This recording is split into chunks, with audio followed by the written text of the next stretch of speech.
Ժողովի հարգելի փոխնախագահ, հարգելի գործընկերներ, շատ լավ ստացվեց, որ առաջինը ես պետք է արձագանքեմ, որտեղ հարցը ոնց որ թե ինձ է վերաբերվում,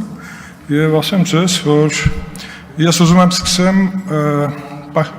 հանձնաժողովում հնչեցրած մի տեսակետ կապված իմ մազերի գույնի հետ, որը շատ լավ օգտագործեց Տիկին Թագուհի Թոմասյանը, ասեմ ես կյաճ չեմ, ես սպիտակ եմ, եւ ես սպիտակելը անցած ճանապարհ է։ Տիկին Թոմասյան, դուք իմ սև մազերն եք տեսել,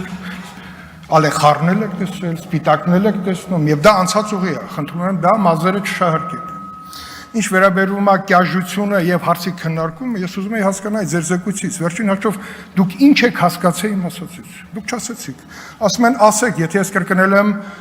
հայտնի հոգեվորականի բառերը, որը շատ ավելի կոշտ է, ասել բերանդ լվա։ Շատ անհասկանալի արտահայտություն է։ Եվ մեկնաբանել է, ի՞նչ է մեկնաբանել։ Այլ կոնտեքստում ես էլ եմ մեկնաբանել եւ իմ մեկնաբանությունը ուզում եմ դեռ ժամանակ ունեմ ընթերցեմ, որ ես արել եմ իմ Facebook-յան գրառման մեջ։ Եվ վերնագիրն էլ շատ հետաքրքիր եմ ես դրել, թող ձեզ հաճելի լինեն բերանից խոսքերը։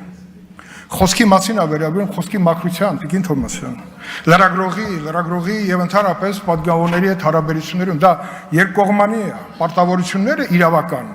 Դուք ասում եք 4 իշխանությունը ամեն ինչից վեր է։ Դուք արդեն դարձրել եք այդպեսին, որտեղ մեր ընդդիմադիր գործընկերները քաղաքական օրակարգ չունենալու պարագայում գտել են լրագրողական խմբերով օրակարգ ձևավորելու ձևաչափը։ Շատ լավ։ Այդ դեպքում, երբ որ ինձ մեղադրում եք, մեղադրեք հստակ, ինչ եմ ես ասել, եւ դուք ինչ եք հասկացել, որովհետեւ ըստ էության իմ ասացի մեկնաբանությունը, թե ես ինչ եմ ասել, ես կարող եմ կարդալ։ Անշուշտ, ես շատ լավ հասկանում եմ, որ որոշ ընդդիմադիր գործիչներն ու նրանց շահերը սպասարկող մի քանի լրագրողներ փորձում են խոսքից իմաստուն ենգափոխել, լարվածության նոր առիթ ստեղծելու իմ անունը շահարկելու նպատակով, սակայն համոզված եմ, որ տհաճ ափսոսանքի արժանի միջադեպը ես գրել եմ հաջորդ օրը։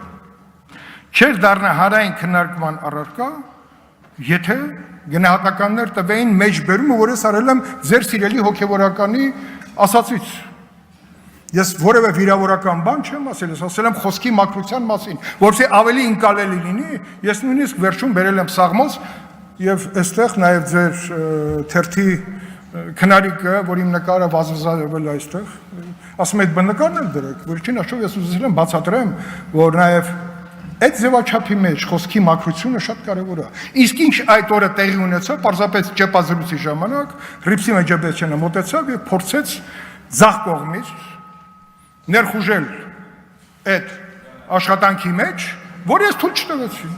Ասեցի գնա կանգնի այնտեղ, որտեղ մարդիկ ժամանակի շուտ կանգնել են եւ մենք սկսել ենք մեր ուրեմն ճեպազրույցը։ Էլի ասեմ,